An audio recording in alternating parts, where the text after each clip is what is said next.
তো সকালবেলা উঠেই একটা টাইগার মুরগি মূলত হচ্ছে মাপামাপি শুরু করে দিলাম। আমি মূলত মাপা ছাড়াই দিয়ে দিতে চাচ্ছিলাম। পরবর্তীতে আমরা যে পিছনে কয়েকজন আছে সবাই বলতেছে 3 কেজি হবে, আমি বলতেছি 2.5 কেজি হবে।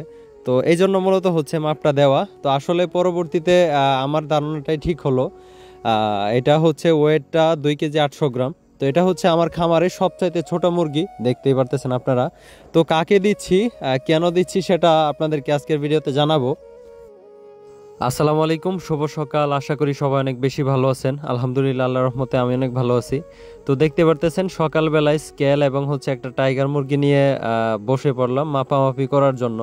তো এটা কি জন্য সেটা বলি। আমার আঙ্কেল চলে যাবে হচ্ছে সৌদি আরবে, ওনার মাত্র আর কয়েকদিন ছুটি বাকি আছে, যেহেতু আমার বাসাতে বিয়ের প্রোগ্রাম গেল।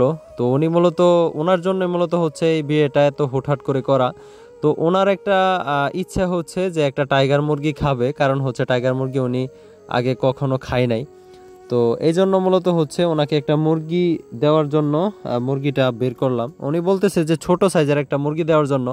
তো আমরা এখানে কয়েকজন আছি, ক্যামেরার পিছনে 4-5 জন, সবাই বলতেছে মুরগিটা 3 কেজি হবে, কিন্তু আমি বললাম যে 2.5 কেজি হবে, কারণ এটা হচ্ছে সবচাইতে ছোট মুরগি, কারণ উনি চর্বি পছন্দ করে না। তো এখন দেখি ওজন দিয়া মোটামুটি মুরগির ওজন হচ্ছে 2 কেজি 800 গ্রাম।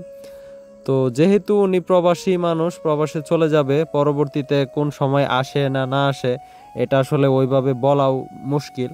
তো এই জন্য মূলত হচ্ছে আমার খামারের সবচাইতে ছোট মুরগিটা এবং হচ্ছে এটাই সবচাইতে শুকনা, এই মুরগিটা ওনাকে দিলাম। উনি এটা সকালবেলায় চলে আসছে, এখন হচ্ছে সকাল 7:30 বাজে। হয়তো ভিডিও দেখে আপনারা বুঝতে পারতেছেন কুয়াশা কুয়াশা ভাব আছে অনেকটা। যেহেতু মুরগিগুলোর বয়স হয়ে গেছে, মোটামুটি আমার এখানে আর বেশি দিন রাখবো না, সর্বোচ্চ 1.5-2 মাস, তারপরে বিক্রি করে দিব। বা যা যে কয়েকটা খাওয়ার জন্য খাওয়ার জন্য রেখে পরবর্তীতে বিক্রি করে দিব। এখন উনি এটা শোনার পর বলতেছে যে ওনারও খুব ইচ্ছা যে একটা টাইগার মুরগি খাবে, কারণ টাইগার মুরগির মাংস অনেক স্বাদ, উনিও সেটা জানে। তো যাই হোক, দেখতে পারতেছেন উনি মূলত হচ্ছে মুরগিটা ধরে ওনার বাসার উদ্দেশ্যে রওনা দিবে। দেখতে পারতেছেন মুরগিটা কিন্তু আসলে এটা আমার এখানে সবচাইতে ছোট মুরগি, তারপরে আপনারা দেখতে পারতেছেন। তবে এটার সাইজটা কীরকম সেটা বলি। আপনারা নর্মাল দেশি মুরগি যে যদি 3টা মুরগি একসাথে জোড়া দেন তাহলে এটা একটা সমান হবে এরকম সাইজটা। আর বড় মুরগিগুলোর তো কথাই নাই। আর এদিকে হচ্ছে ব্রয়লার মুরগি, যেহেতু সকালবেলা দেখেন হিটের লাইট জ্বলতেছে, এদিকে মুরগিগুলো এইভাবে বসে আছে।